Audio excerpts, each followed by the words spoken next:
Tibet is in crisis. For over 70 years, China has brutally occupied my country, implementing the most severe crackdowns on freedom. Tibetans live under extreme repression, facing detention, torture, and even death for any sign of dissent.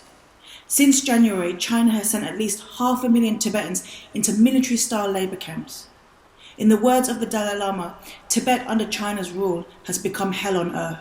In East Turkestan, China has locked millions of my fellow Uyghurs in mass internment camps. Countless Uyghur women have been forcibly sterilized and children separated from their families. Our cultural and religious beliefs are under attack. The human rights violations committed by the Chinese government constitute a genocide. Simply being Uyghur has been criminalized. In Hong Kong, China has ripped up agreements to protect civil liberties and political rights.